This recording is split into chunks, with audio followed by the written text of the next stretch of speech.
was watching the sun set, all of a sudden I saw Jesus, the Son of God, standing in the sun. As I stood there gazing upon this setting and marveling at the play on words, the sun in the sun, and what I actually was seeing, I also saw the hand of God come out of a big cloud. As the sun lowered in the sky, it seemed to rest into God the Father's hand. Then I heard the voice of the Father impress me and say, I support my Son and his new covenant. Immediately as he spoke those words to me, I saw in the sky, out behind the sun, 3 columns of rippled clouds that appeared to be Hebrew words on the scripts or parchments. It was the covenant in writing. I marveled at what I saw, but I know the Father loved his Son and was letting me know it, so I could tell you. That is the new covenant, love. Love God the Father and his Son, Jesus Christ. And then love one another as you love yourself. Walk in love. Here I want to point out to you the Son of God in the sun, the hand of God as it came out from behind the clouds, and then I could see columns as if they were parchments.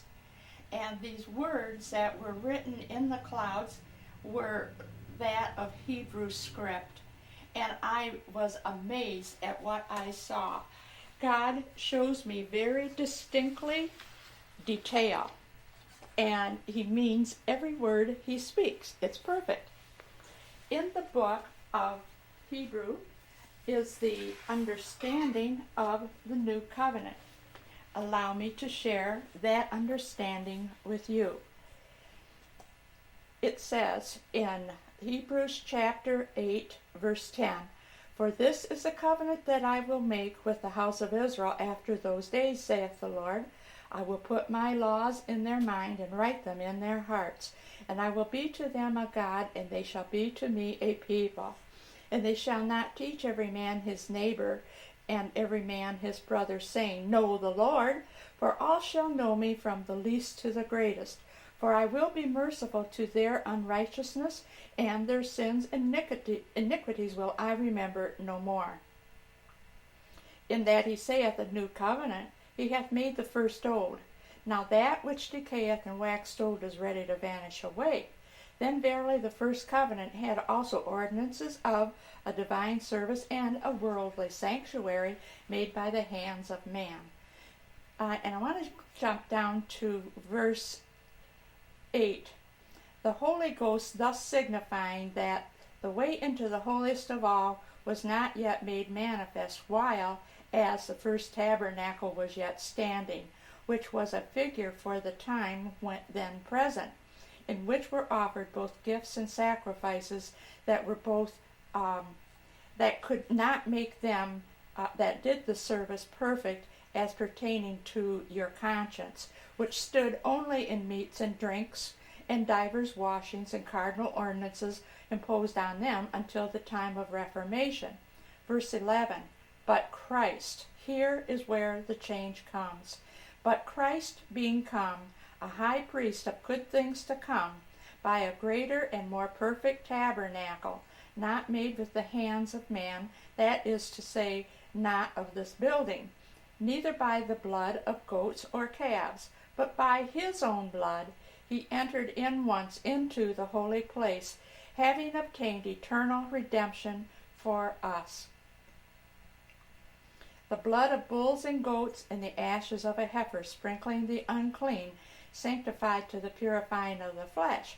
How much more shall the blood of Christ, who through the eternal Spirit offered himself without spot to God, purge your conscience from dead works to serve the living God.